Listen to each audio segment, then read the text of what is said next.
Well, anyway, we got a great show tonight, man. I tell you what, we got 5 shows left, and then Ross is going to take over. And so what these 5 shows are going to be called are the Road to the Hall of Fame. And there's going to be 5. We've got Dan DeGrasse, we've got Jack Wellman, we've got Everett Jasmer, Bob Chandler, and tonight, ladies and gentlemen, Jeff Dane in the house. What up, Jeff? How you doing? I'm doing fine. How are you? You know, Jeff, we're like I said, we're preparing for winter here in Colorado. I'm not ready for it, of course, but we're doing good, man. We're doing great. Yeah, we're ready to get some rain here in Texas. Oh yeah. Now, what part of Texas are you in?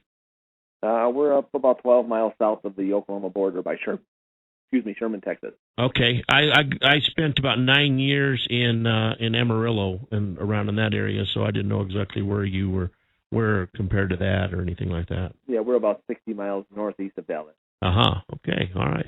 Well, I tell you what, Jeff. You know, it started a long time for you ago in about the late 70s, wasn't it? That's correct. 78, I believe you were talking to me this afternoon about it. Started 78, running around the streets with the truck. Why don't you kind of start us there, and let's go into about the history of Jeff Dane and all the trucks. Yeah, I was in the military, and I bought a 75 Ford F-250 4x4, kind of going in the military type of present for myself, and made the payments like everybody else, and saw the interesting things that the military had to offer in their vehicles, and I was thinking this stuff, kind of measured up and fit on these pickup trucks also, and built a couple 2.5-ton trucks, and wasn't no big deal, and we went to a 5-ton truck, lockout hub, 1420s. It was the norm from 77, 78, 79, 80 for me to drive that truck every single day, and with a 460 Ford in it, and then we changed to a diesel, and things progressed from there. One day at the Walmart parking lot, a guy named J.R. Larrabee, he was the promoter for the World of Wheels car shows. He said, "Listen," he said, "we've got a show coming up in Waco, Texas." He said, "Would you want to go there?" I said, "Well, I got to work this weekend." And he said, "Listen, I'll pay you." I said, "Well, I'll be there." I'll be there. And we went there, and he told me, he says, "Why don't you get some T-shirts?" He said, "Because you might sell a few." And I didn't even know where to go get them. And we asked around, and we found the place.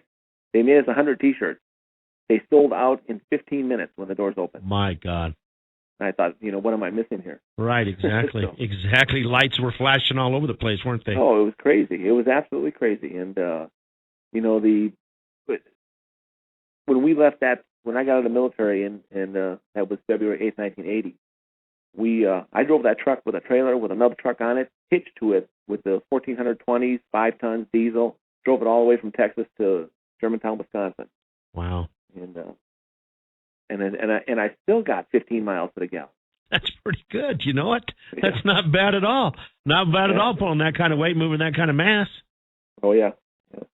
Wow. Well, I tell you what, did you ever think that it was going to be like today, like it was when you first started? I mean, how it was today? Could you fathom how it is today? No, it's like any sport, though. Be it wrestling, NASCAR, whatever, there's always got to be something to better what happened beforehand. Right. Otherwise, you're watching the same thing that happened 20 years ago. So, the leaf spring trucks, Dennis Anderson, myself, bouncing and bucking, and who thought you could take a truck 30 feet in the air, drop it, never bounce? Sure. That sort of thing just kind of wasn't in play at the time. Right. And there's, I knew the sport would progress, but of course I would get older as that happened. And I honestly, these guys are. We went and watched one here in Durant, Oklahoma, at the Choctaw Bingo place, and I couldn't believe this guy jumped a 20-foot pile of dirt and landed and didn't even rebound, just stopped. That's really progress. That really is. Oh my God, it is. You'd still be bouncing in your spring trucks back then if you did something like that. I'd be going for MRIs. That ain't no joke, boy. That ain't no joke. Well, so you get out of the Army, you got this big truck, and then the promoter calls you from World of Wheels, and you go do that, and you think something's going on. Let's talk about how it transitioned into the first car crush, because I have been guilty myself a long time ago when I first started announcing. doing a trivia to get people to come down and take a ride on the truck. You know, if you come down and tell me who the first monster truck driver was that crushed and what he drove, you know, we'll give you a ride on the monster truck. And people come down and say Bigfoot, you know, and I'd say, well, you're right, you're right. Well, one day Stanley Torgerson's the one that gave me my start in the business, and Stanley came up to me and he says, "You're wrong." He said it was not Bob. And I said, "Really?" I said, "Who was it?" And he goes, "It was Jeff Dane." And I said, "Wow, I did not know that." And so let's talk a little bit about why everybody thinks it was Bob, and then you were really the one that did it. Well, in the late 70s, we didn't, you know, I was doing this for a business, and I had a shop that we worked out of called End of the Road Truck Center, and we would park the truck on top of cars with the front end of it, and it was no big deal. I mean, but everybody thought it was really cool, you know, that you could actually drive on these a car and then drive the vehicle on the street all the time, and not get hurt. Well, that's what J.R. Larrabee had us do at the World of Wheel car shows. Well, coming into 1980, Broadway Bob at Great Lakes Dragway, I'm out of the service. He has these truck-in weekends. And, you know, I said, well, Bob, just get an old car and we'll just run it over. And he said, you're going to drive over it. I said, I'll just drive over it, you know, on the side with two sets of tires from trunk to hood. And he said, yeah, that'd be wonderful, great. Well, I did it, and the whole place just went crazy. Well, he said, let's do this as a promotion. Let's get Bigfoot and Barefoot, and we'll have a back-to-back tug-of-war. We'll have all this going on. I said, yeah, that's fine. We can do all that stuff. April of 1980, I was crushing some car out in the field at Gatsby Well Drilling Company, and that picture somehow got put in Four Wheeler magazine. Wow! You know, this is years after I used to park on top of cars before. Right. But you know, I don't know what date Bob Chandler was saying that he was crushing cars, but I don't know. I really don't know what date he's using. But at the time I was crushing cars at Great Lakes Dragway, he was pulling a sled. He was at tractor pull pulling a sled, and he gave me a ring while I lived in Colgate, Wisconsin. He said, hey, this is Bob Chandler, Dad. And I said, okay. And he said, do you chain these cars together? Do you crush them from door to door? Do you go from hood to trunk? How do you do it? And him and I talked for a little bit, and I think I told you before, I didn't have anything to record, but he said, I'm a King Kong copy. And I'll remember that to the day I die. I mean, I'm not in the sport now. Right. I have nothing to gain from it, but yeah, we were the first ones to crush cars. We didn't do it for a business, but we did it for fun, and then it turned into a business. Yeah, it's turned into a multi-billion-dollar business now, hasn't it? Anywhere from cars to toys to T-shirts. Well, they're crushing the first car and leaving the rest. Yeah, exactly. And now we're doing backflips. What do you think of monster trucks doing backflips? Wow. Yeah, I like watching it. I don't want to be in the seat, but I like watching it.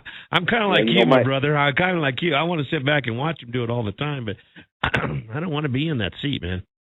Well, you know, and this is just what we talked about a few minutes ago. Where does it all end? Right. You know, who's going to better the backflip with double backflip? Right. You know, and where does it end? And I always say that things, in order for something to stop progressing, tragedy has to happen. Right. So I don't know. You know, it's these trucks and the daredevils, and it's scary for me to watch. But if these guys feel comfortable in the seats, you know, more power to them. Well, I guess the technology with these shocks and these seats and everything that's coming out there, and all these Hans devices and different things like that, I guess it really helps out a bunch. But you know, even Bobby Holman made a comment a long time ago that there's only a certain amount of pressure that, you know, forward motion and stopping real fast that your heart can take. And, you know, that when do we push your brain, everything. Our brain, anything exactly. that becomes a G-force is, and I'm a living example at 54 years old. I mean, I used to be 2 inches taller. You know, every morning, and that's a fact. Yeah, every morning my knees hurt, my back hurts, my neck hurts. Right. And it's just it's because of the progress that we didn't have at the time. Wow. Yeah, that's you know, true. But these guys going fast, doing flips, and you know, it sure is. It's entertaining, right? But it like I said, it's entertaining for me from the stands, and you know, I got to hand it to these guys. You know that the guy that drives for Bigfoot, that Runke guy, Dan, is that his name? Dan Runte. Yeah, I mean that guy is still going, isn't he? Yeah, Oh, yeah. And I mean, he's jumping 747s and doing all this weird stuff, and he can still walk. And he's doing the speed, he's breaking speed, doing speed records, and I mean, he's doing just everything. I mean, everybody's trying to do something now. And that's the thing, and it's just what we talked about. Where does it end?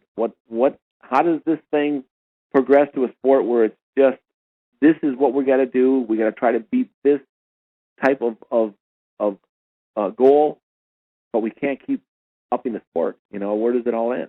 Sure, exactly. Well, hey, Jeff, we're going to take a quick break. Why don't you hang out with us just for a second? We'll be back in a minute, guys. We're talking to Jeff Dane here on Monster Truck Radio on our big show here, the last 5 of Roller Show's Hall of Fame, the road to the Hall of Fame. We'll be back in a minute. We're back, yeah. Hey, we're back, yeah. That's right. We're back. Another great episode of Monster Truck Radio, the road to the Hall of Fame. Now, speaking of Hall of Fame, guys, don't forget, you have to have your tickets by November the 5th. If you don't have them by November the 5th, you're not going to go, man. If I wasn't going to be in Portland doing a show, I would definitely be there. This is the first time. This is going to be big. For more information, now this is Saturday, November the 19th. It's happening. So if you guys are interested in going, go to monstermuseum.org for more information. But get those tickets, man. Go see what is going on. Jeff Dane, you still with us? I am. What's it feel like, man, to be asked to be in such a cool thing like this Monster Truck Hall of Fame? You know what? I think it's just awesome that somebody is doing something this for the beginning of Monster Trucks, where people can, there's people I talk to and they said, when I was just a kid, I remember seeing you. You know what?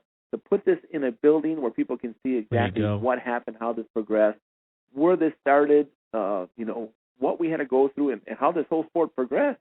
It's just wonderful. I think it's just great, and it's a great honor to be asked to be in it. Do you have anything that you're going to be putting in the museum at all? Any pieces or anything? Well, we sent a couple of my fire suits over there, and I've had them in the closet for a long time. They've been there 20 years. Well, they're going to be taking bunch of pictures, posters, things that are one-off. Right. Things that of us jumping through a mobile home that the television station gave us, that sort of thing. But no, it's really going to be a wonderful thing. I'm really going to enjoy it. Right, Jeff, tell us a little bit of what was it like to be in the monster truck business in the first years of the monster truck business. In making it happen and doing stuff like you did. When this thing first started, it was kind of like a dream, because every place you stopped, everybody wanted to be your friend. Everybody wanted to take pictures of you. They wanted autographs. You just couldn't go to bed before midnight, because everybody would be out there taking pictures of your truck, doing something. And it was you didn't have to put the tires on. They could stay on the trailer, and you would draw a crowd off a highway. Right. It was just amazing, just totally amazing that we were in California, and they were filming The Fall Guy with Lee Majors just down the Indian Dunes, and all those people came to see us when we were doing a shoot for Four Wheeler Magazine. Lee Majors, all that. They all came to watch us, and I thought, geez, this is really big. It really is. Well, Jeff, we got a couple questions here from my lug nuts. That's my fan base, and we got some great guys. Now, these guys, these lug nuts are very sharp individuals. They know more about yourself, myself, and all the other guys in the sport than we do. But our first question is, Jeff, did you ever race the Pindus Series? I did not. Did not. Okay. All right, let's see here. Another question is, Jeff, do you still follow the sport today? I mean, are you pretty active? You see it on TV? Do you tune in? Do you go to a lot of shows and stuff like that? My crew, Mark Brandt, Steve Dane, Steve Kane, Ben Coleman, those guys live the 15 minutes of fame every day with this monster truck, from what we had. And they inform me what's going on. They follow it all the time. They still talk about it every day. And, I guess having to sign the checks, and instead of cashing them, it's a whole different world, because those guys just enjoy doing what they doing, what they did. Right. And when those guys would wreck a truck, blow a motor, semi truck, rear end go out. It was always dollar signs to me, but to those guys, they lived, breathed, everything was monster trucks, and they, today, like I said, today, these guys still talk about it. So it's, I don't follow it as closely as I would like, but when there's one within a 100-mile radius, we go to it. Right. Another question is, can you ask Jeff what it was like for him to watch Steve Kane's infamous King Kong rollover at Myrtle Beach? I'm glad they asked that. You know what? That was my favorite T-shirt selling commercial ever. Uh-huh. Because we sold so many T-shirts. Steve Kane was very apologetic when that happened. He called me on the phone. He said, I'm so sorry. I said, Steve, we are going to sell so many novelties because of this. And we did. Pay for, the cop cars and everything. Oh, it was, you know what? It was funny because TNT made you take out insurance at their events in case something would happen. Uh-huh. And all the drivers were mad because it was like $160 or something. It was like $80 a day. Uh-huh. Yeah, for the race. And they would all say, oh, geez, what's going to happen? Well, I got my money's worth that day. I really did. And, I really did. And I'm glad Steve wasn't hurt. Sure. Everything worked out like it was supposed to. No fans got hurt. It was really one of the, it was a spectacular crash, but it was one of the best things that happened to my organization, King Kong Monster Trucks. It really was. Well, not only Awesome Kong, King Kong, Punisher, and the Undertaker also, but you built 7 trucks total, didn't you? That's correct. Wow. I'll tell you what, man. Yeah, we had it's like some of the King Kong trucks, we had to build 2 or 3 of those because we had different events, with Torgensen, TNT, or SRO, and they had to go different places. Uh-huh. But like the Awesome Kong with the Allison V12 motor, there was only one. I couldn't afford to build 2 of those. We had no sponsors that, Schmitty built and Super Winch and things would give us products, but nobody wanted to come off the dollar. So it was, a fairly expensive thing to be buying, $43,000 transmissions that go behind an airplane motor. Yeah. Well, I'll tell you what, Lugnuts, if you guys have never heard a P-51 Mustang, you do not understand about this motor. The P-51 is probably one of my favorite airplanes there is. We got a question here from Caden with TMB TV, and I'll tell you what, he wants to know what the thought process was behind the Allison aircraft engine in Awesome Kong. Well, the thought behind that was bigger was better. There was no restrictions to cubic inch at the time, when the sport was just starting. And I was doing a lot of crushing cars at tractor pulls, just running more cars. And I thought, well, I didn't have to really fly through the air. They just wanted to crush the cars, run them over a couple times and wave to the crowd and leave. I thought, well, what could be more impressive than 3,000 horsepower, 24 exhaust pipe, V12, the complete bed of an 84 Ford pickup is all motor, plus have 73-inch tires on it. I thought, that's really impressive to me. And, I designed a lot of my stuff in the sleep. When I was asleep, I'd go to bed worrying about it, thinking about it, and I'd wake up and I would have to write it on paper because I could figure it out. Right. But when the thought process on that truck was in play, and I told Stanley Torgensen and a bunch of other promoters what I was doing, that truck was booked a year in advance before I even had it done. What was it? What was the sound like? I mean, they're loud when they're in the airplanes and they're going by. What does the sound like indoors in the arena indoors? Oh, it's crazy loud. It's more of a loud hum than these alcohol overdriven blower monster trucks, where they do a lot of crackling. But that thing, from when it's behind you, even being in the cab, when it was running, you could feel the fire, the heat from the exhaust through the glass on the back of your helmet, because it was, I've got a poster of it sitting there running, and the flames are 10 inches coming out of those pipes. Wow. And, each cylinder has 2 spark plugs, and it has 2 exhaust pipes. And that motor came out of Miss Madison boat racing team, hydro racing team. Uh-huh. That's where I bought the motor from. Wow. And E.J. Potter, I don't know if you ever heard of E.J. Potter. No, I don't know if I have or not. If you look him up on the internet, he has done so much with Allison. He knew every specification. He knew every flywheel, every bolt. He knew exactly what we needed. We explained to him what we're trying to do, and he was quite the machinist for everything we had to get done with that motor to fit it in that pickup truck and attach a transmission to it. Huh. So he helped us out a lot as far as that went. Huh. Was it really responsive at the very first, or was there a lag or anything like that in it? You know, if we would have with injection instead of 4 Predator carburetors, we had 4 Predators. Those motors are supercharged. Uh-huh. To think that the technology in 1941, having superchargers, you know, magnetos, 2 spark plugs per cylinder to make sure you're burning all the fuel. Right. It was great. But from the time the gas comes from the front of the motor to the very end cylinders, it would have been a much better design to have injection. Sure. So we had a little more lag time than an injected one would have been. But if you ever heard the tractor pullers, they never just whopped into it. They barreled it up and then dropped the clutch. Right. You know, so and that's how the monster truck was. It wasn't. If you watch the video in New Orleans when Jim Kramer and I are racing with Blue Thunder, I guess the first indoor show at the Cajun Dome. When I pull the sled, it's just like take off and then get in it.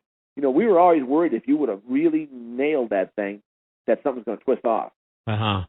You know, so there was really no need to take off and pull a wheelie from the stop, but you know, it could do it. We could on pavement, we could burn those 4 big tires. Oh my God, that would have been something to see, man.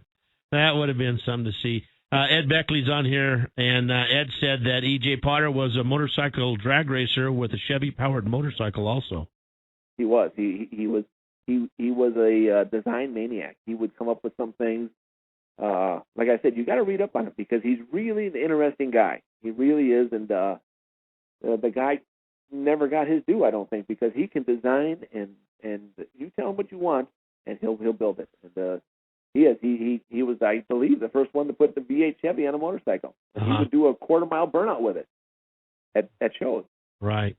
Well, I tell you what, man. He also called him a mechanical genius. So that would have been you know.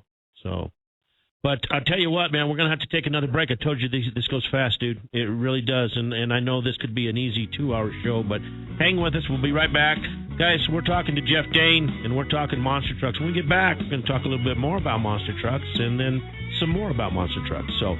Dingo and myself are going to be here. I hope you guys are. We'll be back in a minute. Yeah, monstertruckradio.com. That's what it's all about. And we're talking monster trucks tonight. Ladies and gentlemen, we've got the man on, Mr. Jeff Dane himself. Jeff, you still with us? I am. And we got some more questions from some of our fans. Some great questions out there tonight, guys. This comes from the Monster Blog themselves. How did the idea for the Undertaker and Punisher come about? Well, you know, Dennis Anderson teamed it with that body style, and I knew, you know, I was kind of an innovator with rear engine, injected motors, center seat, running the coolant through the frames, and I said, you know what, I can do something with that design and make it where, you know, it's wild, you know, and it's something that's not a copy of Dennis, but it's on the same body theme. And, you know, we chopped it, lengthened it, lowered it. You know, we had the Punisher on the side with the red lights for eyes, and you know, all those things were wonderful. And then we decided, well, the Punisher worked over well. Let's go to Undertaker. Undertaker worked perfectly, and then Dennis didn't like it because it was drawing a lot of attention. And we went through some court proceedings, and he just said that the body style was too close, and promoters started to agree that you know, that it takes away from what Dennis had originally designed, and we didn't want to step on any toes. I mean, we had enough going on with King Kong, Awesome Kong, and you know, we just discontinued that truck. Do you have any of your trucks left at all? No, I have nothing. No trucks left at all. I made a list here, so I sold Rex Smith our Awesome Kong coil spring truck in 1994. I talked to you before, but I talked to my wife. Right. And we looked up some dates. The last King Kong monster truck raced with Steve Kane in 1997, and so did the Punisher. And the Allison powered monster truck. got dismembered and cut up and sold for pieces in 1991. One of my favorite trucks, which we haven't talked about, was the skinny one seat in the middle truck that Steve Dane drove. And that was really a nice operating truck because you could see visually everything around you when you were running it. That truck was discontinued and chopped up in 1993. Well, we were that was going to be my next segment. We were talking about is your achievements that you have had in the monster truck world. You're noted for the first car crush, of course.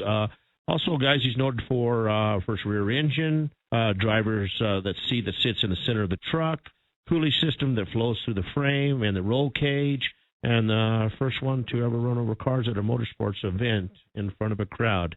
And Bigfoot was, pulling the sled at the time. So you've had a lot. So what made you decide, let's put the seat in the middle?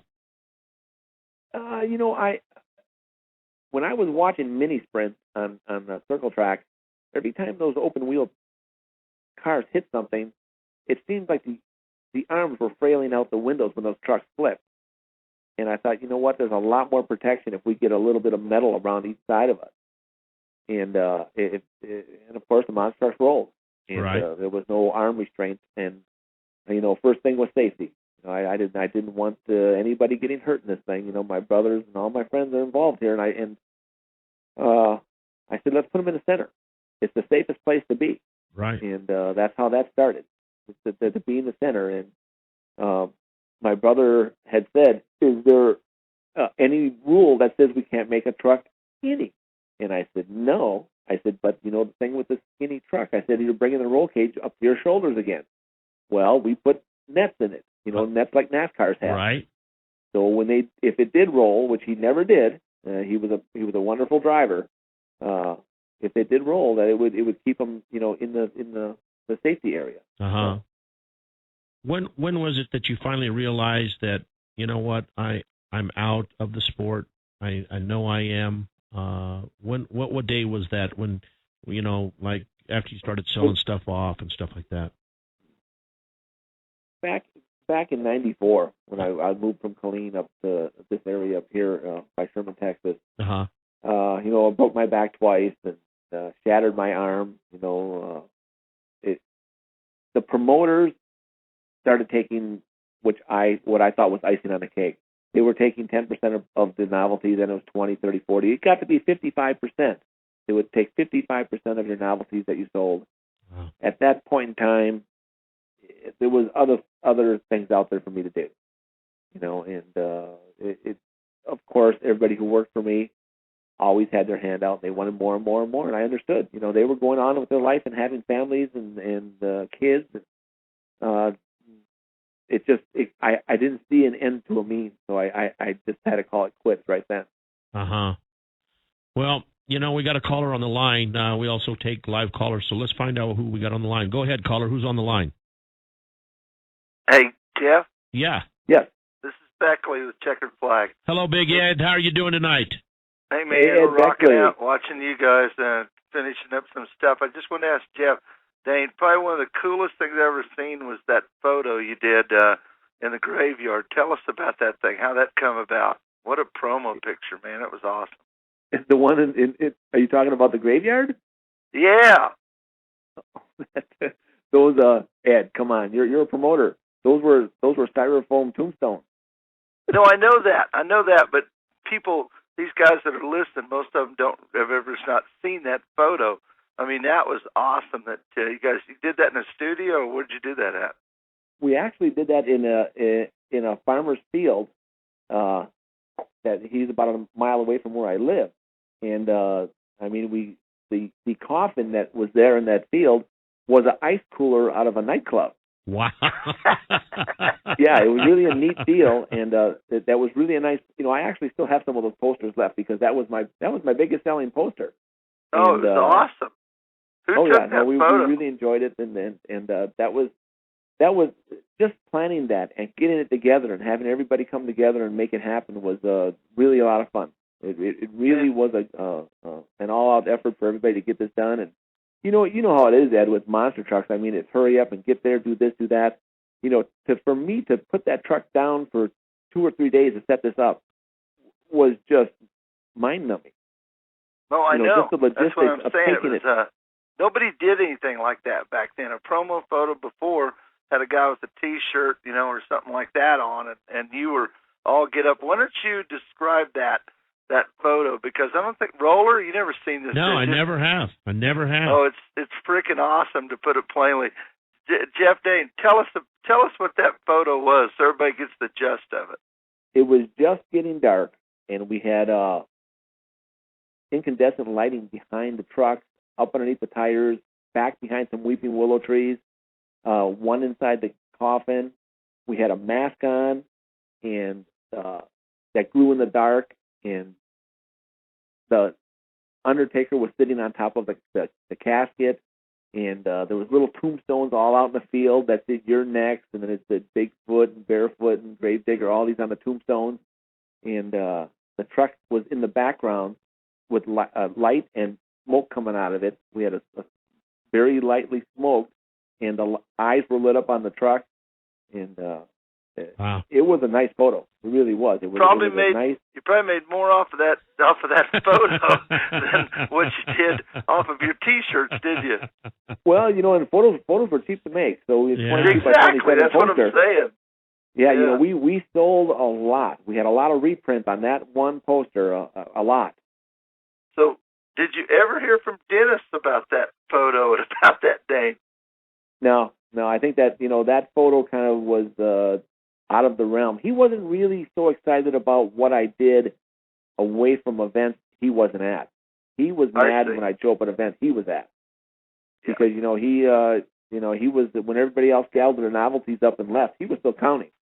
Because he was the big dog on the street with novelties. Oh, yeah. Exactly. And when I brought some of these other trucks to the events that I had put some thought into, making them chopped and lowered and lengthened and all this, and then the eyes in the side, and we had smoke machines when they would introduce us, and we worked the crowd. We sent the drivers with the uniforms or the capes, and we sent them up into the stands, and he didn't like it when somebody was stepping on his feet. So, and that's where Roller's about ready to wear out his thumbs, twiddling them right there. The Roller's just Roller. it's a habit I picked up a long time ago, Ed Beckley. I used to do it at the wrestling matches. Well, I used to twist his ring too. In all honesty, this guy was way ahead of the game. Way ahead of the game. Somebody's already on one of the sites. They found it on the. But they got Tyson says you got to spell the extension out like monstertruckradio.com, because they're not seeing what you guys posted on how to get to it. So somebody's already looking at the poster. So if you guys will spell it out like that, then we can direct everybody else to it. So we can go from there. Just like I said, Jeff Dane was way ahead of the game. I mean, with suspension, motors, the show, and the whole bunch. And I know one thing, I was glad to be around when he was around. Where do you live at? Don't we live close over here somewhere? I live by Sherman, Texas. I live 60 miles northeast of Dallas. Yeah, well, I live straight west of Denton, about 38 miles, a little town called Bridgeport. Oh, is that right? Yeah. Denton's only 60 miles from us. No, I know. You guys are almost neighbors then. We'll have to get together someday. Anyway, I'm going to get off here because I don't know if I can ask any other cool questions. You're the coolest dude. I mean, all kidding aside, everybody that don't know that, just got into this sport in the last whatever years, this guy was way ahead of the bunch. And Jeff Kane, that drove for you, probably was one of the nicest guys and most professional guys I've ever dealt with in 27 years I've been doing this. Wow. Well, Ed Beckley, it's a pleasure to have you on. I wish you the best for the rest of the season, and I wish you an awesome 2012. All right, man. Thank you, See you, Jeff. See you. Both. Yeah. Quit twiddling your thumbs, dude. See you. Bye. That's an old habit I had. I don't know. I never have been able to break that. Let's see here. What else we got in here? Let's see if we got any more questions here. Let's see here. No, it looks like we've asked everybody's questions. If you guys would like to call. Hey, we're back. We're talking to Jeff Dane, ladies and gentlemen. We're making it happen right here in Castle Rock, Colorado. Don't forget, the road to the Hall of Fame is 5 shows. The last one ending up with Mr. Bob Chandler. He started the show with me, and we're going to finish the show with me with Mr. Chandler. Ross is going to take over the show. It's going to be in great hands, guys. I'll pop in from time to time. You never know what the future brings. So, but we're going to make it happen tonight. We're going to finish talking about monster trucks with Jeff Dane. Jeff, these monster bloggers here are monster truck guys on my lug nuts. They are the men and the ladies of knowledge. They've asked questions for me to ask that I have wrote down. So we're just going to go right off the screen here and ask some of these questions here. Did you ever float any of the trucks? No, we never did. I seen everybody else doing it, and I thought it was done. And Fred Schaefer put 8 tires on an S10 and went out there and did that. And that, how do you top it? What exactly. My whole thing was that if you put it in the water, we're going to be draining gear lube and on and on and on. Taking things apart. My trucks were busy every weekend. We had a scheduled time to do everything. The trucks would come in, change the transmission, and it would go out the next day. It was just come in, take a motor out, and leave a day and a half later. Right. We just never, we built trucks,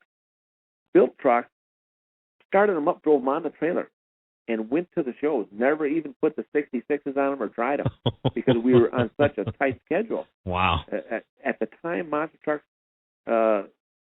back in the early 80s, we were running every single day doing something. You could sit at car dealerships on display forever if you wanted to. Right. And that was the thing. We were always going, and things like floating the truck in the water. I was always under the assumption that I wasn't going to make any money on it, so I never did it. Right. Let's see here. What is one of your most memorable moments? One of my most memorable moments would probably be when I went to Hollywood and did a pilot for they had the Knight Rider show, and we actually were on the Hello Dolly set, and I was driving down Cobble Brick Road with my monster truck, and they had some Hollywood producers there, and we had our toy out, our Matchbox truck was out. It was Warner Brothers, and this was a big deal. It was a really big deal. And he told me to go out there on that set and just do what I felt. And I started spinning donuts in the middle of the Hello Dolly set, and all the cobble brick stones were flying against the buildings. I tore all the streets up. I hit a fire hydrant and just kept going. And they thought it was so cool. They thought it was just awesome. And I thought, man, I'm in a lot of trouble. And I wasn't. They just thought it was great. Do it again. Do it again. Do it again. Yeah, do it again. Do it again. And it was wonderful. It really was. But that's another thing. That would have been a show like Knight Rider, where they wanted to incorporate our monster trucks into some kind of a big beast that you could communicate with, and it would do things for you. We couldn't break away. We couldn't get out of what we had going. We were going to Hawaii. We were going to Aruba. Trucks in Canada. We were all over the country, and we just couldn't break loose to stop what we were doing to do the pilot for the show, because it was just dollars and cents. Well, you were committed. Your name was out there on contracts and stuff, and you're the men that I just talking to you tonight. I know that that was very important to you, that you lived up to your commitments. It was. We never. That's why I said when the trucks came in, myself, my brother, the crew, we'd come in at 2 or 3 in the morning. If we knew that truck was coming in with something wrong with it, fix it, out it would go. Sure. Because we never wanted to miss our commitment. That's what it is. It's about the public. It's about the people wanting to see you. That's the most important thing. And we wanted to always be there to put the show on. Sure. I did forget to mention one thing, and then I see that the Monster Blog come up with the same question. You guys were also the first for blown alcohol-injected motors, too. Yeah, we were the first one in St. Paul, Minnesota. 30 below zero. We showed up there with a motor out of a dragster. We bought it from right out of a dragster in Mesquite, Texas. Dropped it in the back of that truck, and it was the first injected blown alcohol motor. There was, I think, Jack Wilman had a carburetor on with a gas motor, a blower, but this was the first alcohol injected. Bird catcher hat, and boy, it sure woke us up. I'm gonna tell you that. You decided what the next bigger U joints are, because that thing started tearing up equipment left and right. But it's the norm now. You know, it's the norm. If you don't have big horsepower, you're not going. when you sold the names to Rex Smith, Guerrilla Motorsports and stuff, did you tell him? Was there any stipulations with it? Hey, you're carrying on my name. I need you to run the trucks like this, or did you have confidence in Rex? Because Rex was always a guy that would go out there. He was a cautious driver. He never tore up a lot of stuff. If he did roll over, the truck was ready to go the next day. And did that have anything to do with the names that were on the trucks? Yeah, I told him when we agreed on he was going to buy the Awesome Kong name, King Kong name we retained, because I still had commitments with toys and other things with that the King Kong name. The Awesome Kong truck, when I told Rex, I said, Rex, you can do whatever you want. I said, your driving ability. I said, but as far as putting yourself in the public eye, don't make it look bad. I said, you always got to make sure you got a quality show, a professional show. And I took him to a few shows with us, and he was. He was very personable. He always wanted to fix the stuff right now, right? Not let it wait. And I knew he was the guy to carry that truck on. Yeah. Well, I can remember, like I told you earlier today, when I was running with Stanley and them, I got a chance to run with Rex a lot. But there would be, it'd be a time at the show, the last final event of the freestyle, he'd wreck it. And we'd all go out to dinner, and Rex was like, nope, I'm going to stay here and get it all done. And I come back the next morning and say, well, how late did you stay up, Rex? Well, I stayed up till 4, but it's all ready to go. And I mean, when he said it was ready to go, it was ready to go to be on spot, ready for the show. It was fueled. It was ready to go. It was fixed. Everything was done. Yeah, and did you notice, probably you noticed when somebody else needed a hand, he was there helping. Oh, guaranteed. Guaranteed he was. Always that way. And it's like that in the family. But Rex was like that also. Yes, sir, you're exactly right. Let's see here. What truck would you like to drive today out of any of the trucks that are out there? I'd like to drive one of Bob Chandler's trucks. Uh-huh. I was looking online, him building a couple of these trucks, and it's awesome. Awesome design, awesome manufacturing parts. It's just really a nice looking setup. Right. Nice, clean. Everything in place. Nothing that shouldn't have to be there. And Bob's a good guy. Bob's always been a good guy, and his equipment has always been top notch. Uh-huh. And I don't have anything bad to say about Bob. And Bob and I have been friends for a long time. Right. His equipment, when we were racing TNT and he'd show up with something new, everybody was going like, "Oh no!" I was happy because the sport was moving forward. That means what we were doing was going to be there tomorrow. Right. And Bob had big sponsors and had a lot of money behind him, but he made the sport move forward, and he's still in it today. And I give him credit for that. Oh, yeah. They've been in it big time, boy, I'll tell you. What year did that blown alcohol-injected motor debut? I believe that I'm going to say that was probably in 83. In 83. Okay. Yeah, hold me to that. But it was a St. Paul, Minnesota show. Uh-huh. And my brother was there, and Carolina Crusher and Gravedigger, and we had Awesome Kong and King Kong, both trucks there. And Awesome Kong had the injected motor we just put in it.